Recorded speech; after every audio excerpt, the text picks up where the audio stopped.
और फिर आयत के दरमियानी हिस्सा के बाद वो क्या कहता है, उसी की इबादत साथ जरा गौर कीजिएगा, लिखा है उसी की इबादत करो,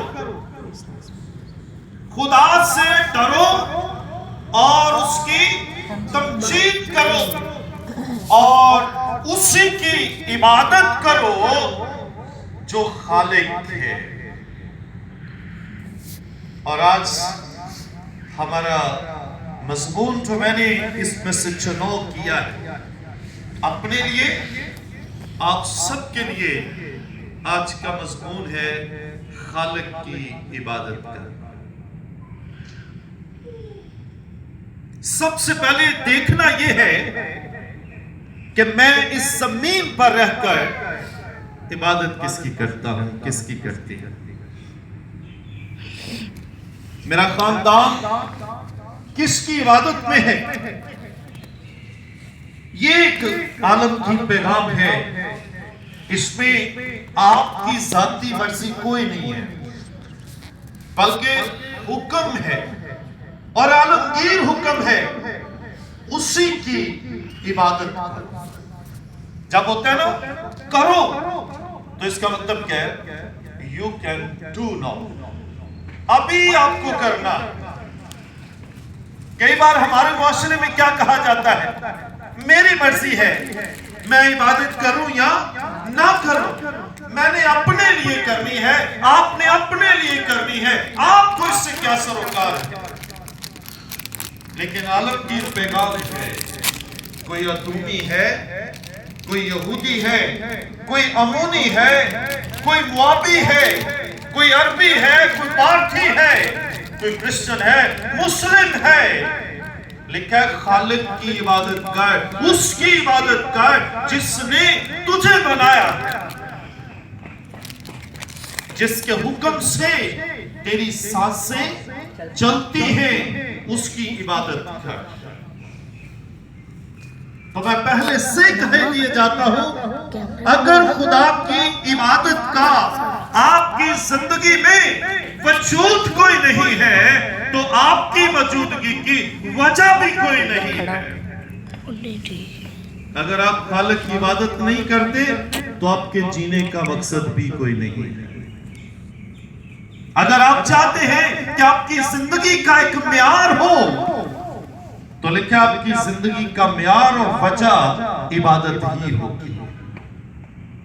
पता चलेगा कि आप कहां पर हैं, आपकी जिंदगी का म्यार कहां तक है। और अगर इबादत नहीं है तो आप जीरो हैं। जब मैं इसको स्टडी कर रहा था तो मुझे एक झटका सा लगा।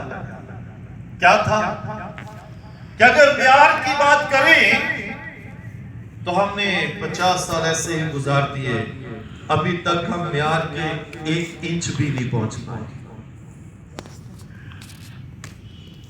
अगर हम 1 फीट की बात करें वो बहुत दूर है, अगर हम 10 इंच की बात करें वो बहुत दूर है।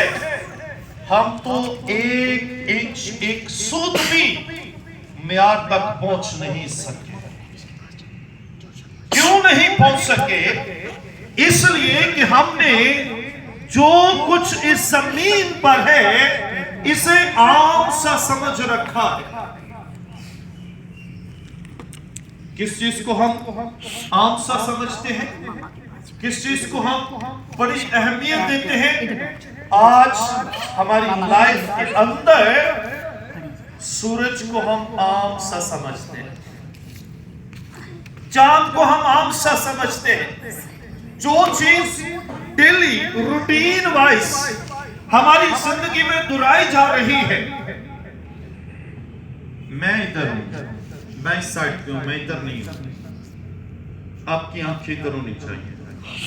आसिया जो कुछ अपने बेटे सिखा रहे उसको करने दें, लेकिन आपकी आंखें तो जो इधर हो। अगर आपकी आंखें इधर चली जाएंगी तो फिर मुझे खामोश हो जाना चाहिए।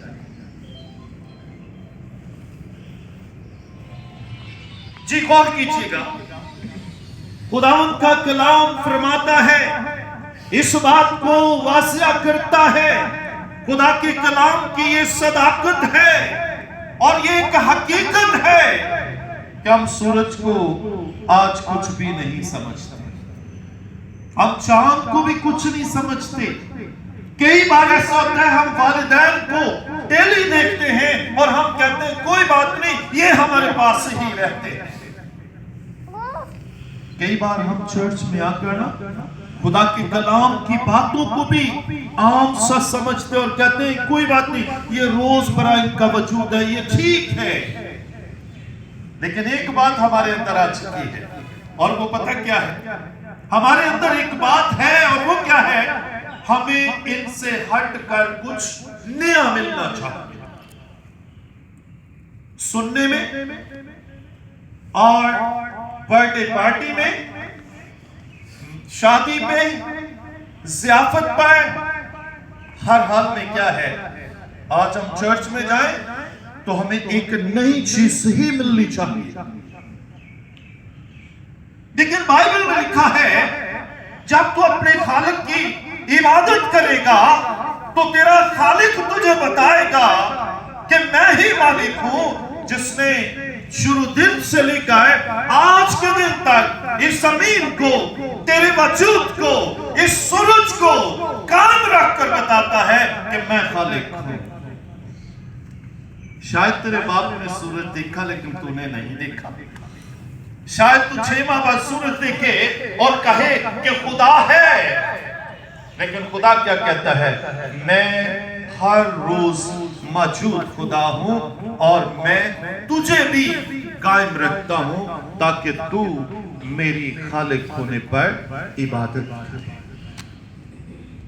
पेरेंट्स को कई बार हम ऐसा ही समझ लेते हैं, लेकिन बताना चाहता हूं कायनात के अंदर आज जो डेली हम देखते हैं, ये रोजमर्रा की चीजें मुझे और आपको बताती हैं कि खालिक खुदा है जो अदालत के लिए आने वाला है।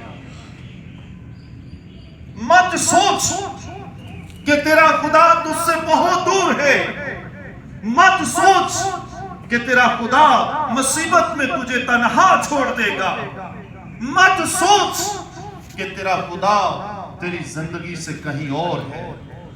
कई बार हम तसव्वुर करते हैं कि शायद मुश्किलात आ जाए तो खुदा हमें छोड़ दे, लेकिन बाइबल में क्या लिखा है? यूहन्ना ही कहते हैं पहले बार की 9वीं आयत में, मुकाशफत की किताब में पहले बार की 9वीं आयत को जब पढ़ते हैं तो पता चलता है बाइबल मुकद्दस में लिखा है यूहन्ना कहां पर है?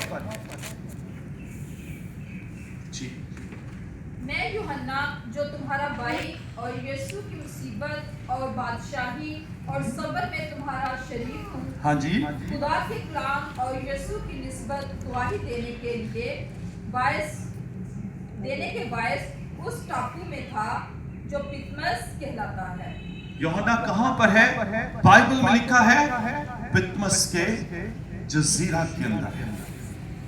दोमत्यान हाकिम जो है उसने उस पर जुल्म किया, और बड़ा जुल्म क्या था? तन्हाई की कैद सबसे बड़ा जुल्म है।